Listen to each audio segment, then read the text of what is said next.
Hello everyone. मैं मिथुन सिंह स्वागत करता हूं आप सभी का। आशा करता हूं आप सभी बहुत अच्छे होंगे। झारखंड में सहायक प्रोफेसर की भर्ती आ चुकी है, नोटिफिकेशन भी जारी हो चुका है। इस वीडियो में हम लोग जो सिलेबस है उसे डिस्कस करेंगे। इसके प्रीवियस क्वेश्चन पेपर आपको कैसे अवेलेबल होगा उसके ऊपर बात करेंगे। इसके अलावा जो एग्जाम का पैटर्न है, नेगेटिव मार्किंग होगी या नहीं होगी, सारे चीज़ों को हम लोग बिल्कुल क्रिस्टल क्लियर में समझने की कोशिश करेंगे। आप लोगों से रिक्वेस्ट है वीडियो पूरा देख लें। जो भी डाउट हो वीडियो देखने के बाद आप नीचे कमेंट सेक्शन में पूछ सकते हो, लेकिन मेरा मानना है कि आपके जो 90% डाउट है, पूरी वीडियो अगर आप देखोगे तो 90% आपके डाउट खत्म हो जाएंगे और नीचे कमेंट करने की आपको जरूरत नहीं होगी। फिर भी अगर आपको जरूरत होती है, वीडियो पूरा देख लिया आपने, आपको डाउट रह जाता है तो नीचे कमेंट सेक्शन में पूछ सकते हैं। एक बात मैं सबसे पहले क्लियरली बता दूं, यहाँ झारखंड लिखा है, इसका मतलब ये नहीं होता है कि झारखंड के ही लोग, झारखंड के बाहर वाले यूपी, एमपी या फिर उत्तराखंड, कहीं से भी कोई भी अप्लाई कर सकता है। ये बात आप क्रिस्टल क्लियरली समझ लो। एज लिमिट का कोई बार नहीं है, यानी कि अगर आपका एज जो है 55 है, 60 है, एज लिमिट वाली यहाँ पे कोई भी जो है रिस्ट्रिक्शन नहीं लगाई गई है। इसे चूकना नहीं है आपको। तो चलिए सीधे मैं आपको ऑफिशियल नोटिफिकेशन की ओर लेकर चलता हूँ। बाय द वे, आप ना नीचे कमेंट करके ये बता सकते हो कि ये वीडियो आप कहाँ से देख रहे हो, ताकि मुझे भी पता चल सके कि मेरी ऑडियंस, मेरी प्यारी ऑडियंस यानी मेरा परिवार कहाँ कहाँ तक फैला हुआ है। तो चलिए सीधे मैं आपको पीडीएफ की ओर चलता हूँ लेकर। ये देखो पीडीएफ, ऑफिशियल पीडीएफ है, आपको टेलीग्राम चैनल पे अवेलेबल करा दूंगा। टेलीग्राम चैनल का लिंक आपको नीचे कमेंट बॉक्स में मिल जाएगा, वहां से भी आप जा सकते हो, या फिर डिस्क्रिप्शन बॉक्स से तो आप जा ही सकते हो। देखिए शॉर्ट टर्म में से क्या क्या कहा जाएगा, जहां भी जेईटी लिखा रहेगा आपको झारखंड एलिजिबिलिटी टेस्ट समझना है। बाकी बहुत कुछ काम के ये है नहीं, ठीक है। अब नीचे में आता हूं। देखो यहाँ पे इन्होंने यूजीसी नेट का क्या मतलब होता है वो बातें बताई है। सिलेबस का भी वीडियो मैं आपको बताऊंगा। आगे बढ़ता हूं, देखो यहां से देख लो आप। जेट का जो एग्जामिनेशन कंडक्ट कराने वाला है, ये ऑनलाइन आवेदन आपको करना होगा, ऑफलाइन करने की जरूरत नहीं। और एग्जाम आपका जो होगा, मोड ऑफ एग्जामिनेशन, ये भी क्या होगा, सीबीटी मोड पे होगा, यानी कि कंप्यूटर बेस्ड टेस्ट पे इसका एग्जाम लिया जाएगा। पेपर जो है वो दो अलग अलग लैंग्वेज में जो है लिया जाएगा, याद रखिएगा, हिंदी और इंग्लिश में। और अगर आपका रीजनल सब्जेक्ट है, रीजनल, तो आपको जो है रीजनल में पेपर मिलेगा। अब देख लेते हैं मार्किंग स्कीम को। तो देखो पेपर आपका दो पार्ट में होगा, पार्ट 1 और पार्ट 2। और हर एक क्वेश्चन के लिए आपको जो है, एक क्वेश्चन के लिए आपको जो है 2 मार्क्स यहाँ पे जो है ग्रांट किया जाएगा, यानी कि एक क्वेश्चन सही बनाओगे 2 नंबर मिलेगा। तो नेगेटिव मार्किंग है क्या भैया? नहीं, नेगेटिव मार्किंग नहीं है, यानी कि नो नेगेटिव मार्किंग। तो यहाँ पे आपको किसी भी तरह का कोई दिक्कत का सामना नहीं करना पड़ेगा, ठीक है। अब देखिए पेपर 1 जो होगा आपका, पेपर 1 में 50 क्वेश्चन पूछे जाएंगे। पेपर 1 का सिलेबस अगर आपको चाहिए होगा तो नीचे कमेंट करके आप लिख दोगे कॉमन पेपर। साथ में कॉमन पेपर के अलावा जो है आपको क्या लिखना है, कॉमन पेपर का भी सिलेबस मैं आप लोगों के लिए जल्द ही, हो सकता है कि आज शाम को ही वीडियो आपके लिए मैं ले आऊं या फिर कल तक ला सकता हूं। By the way, common paper के अलावा जो एक और पेपर होता है जो कि आपका कंसर्निंग होता है, जिसमें 100 क्वेश्चन पूछे जाएंगे। तो 100 क्वेश्चन के लिए आपका सब्जेक्ट अगर फिजिक्स है तो फिजिक्स के लिए मैं आपको यहाँ से दिखा देता हूँ। यहाँ से जो है सब्जेक्ट की लिस्ट इन्होंने दे रखी है, आप यहाँ से देख सकते हो। टोटल जो है 50 या उससे ज़्यादा सब्जेक्ट हैं। वेट ए मिनट, मैं 1 मिनट में आपको दिखा देता हूँ। ये किधर गया, शायद सबसे लास्ट में है। हाँ बिल्कुल मिल गया मुझे।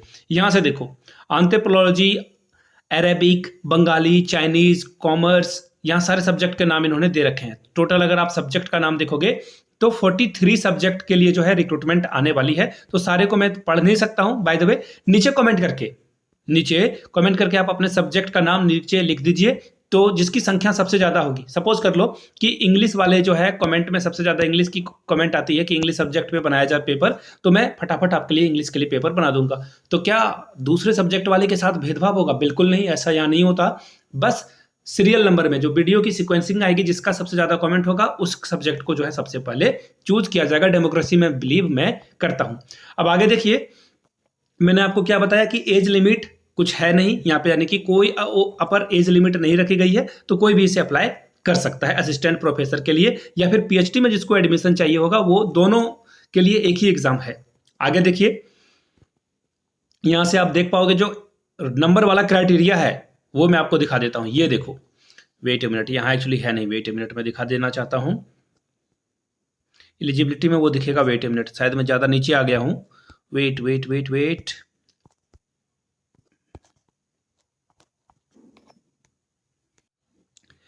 यहाँ से आप एलिजिबिलिटी क्राइटेरिया को देख पाओगे जेट के लिए। जेट का फुल फॉर्म मैंने पहले बता दिया है, Jharkhand eligibility test.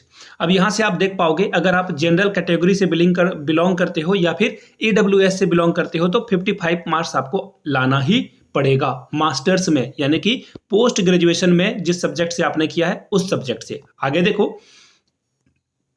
Without rounding off, यानी कि अगर किन्हीं का 54.99 भी है तो वो भी अप्लाई नहीं कर सकेगा। यहाँ पे विदाउट वाले वर्ड पे आप ध्यान दोगे तो समझ जाओगे चीजों को।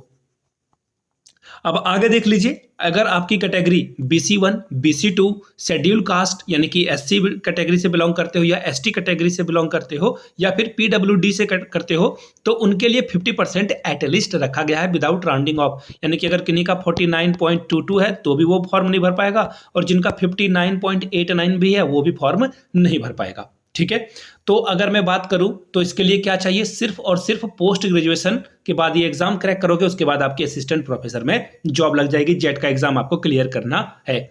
इसके अलावा जिन लोगों ने PhD कर रखी है वो भी यहाँ पे अप्लाई कर सकते हैं। ठीक है, चलिए आगे देख लेते हैं कुछ और इंस्ट्रक्शन। ऑनलाइन ये एग्जाम होने वाला है, नेगेटिव मार्किंग है नहीं, और कुछ चीज़ों को हम लोग देख लेते हैं। प्रोसेस ऑफ एप्लीकेशन फॉर्म कैसे आप भरोगे, तो यहाँ पे इन्होंने बता रखा है कि JPSC के वेबसाइट पे जो है जेट का ऑनलाइन प्रोसेस शुरू होगा और फी वगैरह के लिए इन्होंने अभी कुछ नहीं बताया है। शायद फी जो है आपका 100 रुपये ही रखा जाएगा। डोंट वरी, इसके बारे में सूचना जल्द ही मिल जाएगी।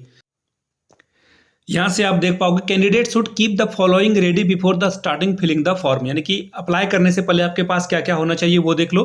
Copy of board and university certificate, जो कैंडिडेट देने वाले हैं, मदर्स का नाम, फादर्स का नाम और डेट ऑफ बर्थ आपके पास होना चाहिए। ठीक है, ये तो पहली बात हुई। दूसरी बात, टाइप ऑफ आइडेंटिफिकेशन, बैंक का पासबुक वगैरह इनको चाहिए होगा, राशन कार्ड, आधार कार्ड में से कोई एक इनको चाहिए होगा, और जो क्वालिफाइंग डिग्री सर्टिफिकेट का जो लास्ट सेमेस्टर का मार्कशीट है वो होना चाहिए। मेलिंग एड्रेस यानी कि ईमेल आईडी होना चाहिए। 3 cities for the centre choice, आपको जो है 3 अलग अलग सेंटर चूज करने होंगे। और हाँ, ये झारखंड में ये एग्जाम होगा, बाहर वाले कैंडिडेट इसको ध्यान में रखेंगे। और जेट का जो कोड सब्जेक्ट है, यानी कि आपका जो वहाँ पे सब्जेक्ट की लिस्ट है ना 43 में, उसमें से आपको अपना कोडिंग निकाल लेना है। कैटेगरी सर्टिफिकेट जो है निकाल लेना है अगर वो एप्लीकेबल होगा तो। आगे देखिए, EWS वाले के लिए सर्टिफिकेट नंबर, PW वाले के लिए भी सेम है, email address with mobile number और इमेज की जो JPG या PDF फोटो आपको यहाँ पे देना होगा। उसके बाद देखिए फोटो वगैरह के लिए इन्होंने इंस्ट्रक्शन बता रखा कि कैसे आप ऑनलाइन करोगे। अब आपका सवाल आएगा जो कि लाजमी है कि भैया फॉर्म कब से ऑनलाइन होगा, तो देखिए JPSC की वेबसाइट पे आप लगे रहें, किसी भी समय JPSC की वेबसाइट पे जो है जो एडवर्टीजमेंट है, एप्लीकेशन का जो फॉर्म है वो कभी भी आ सकता है। अब आप बोलोगे कि मैं कहीं चूक नहीं जाऊं, मुझे कैसे पता चलेगा, तो टेलीग्राम चैनल को और इस यूट्यूब चैनल को सब्सक्राइब कर लीजिए और बेल आइकन का बटन दबा लें ताकि आपको जैसे ही अब अपडेट आती है उसकी सूचना आपको समय रहते मिल पाए। तो ये मैंने आपको बता दी government of Jharkhand department of higher and technological education के बारे में। तो 21/2/2024 को ये नोटिफिकेशन आया था, लेकिन नोटिफिकेशन हम लोगों तक पहुंचने में थोड़ा वक्त लगा। खैर कोई बात नहीं, देर आए दुरुस्त आए, सारी जानकारी मैंने आपके सामने रख दी, साझा कर दी।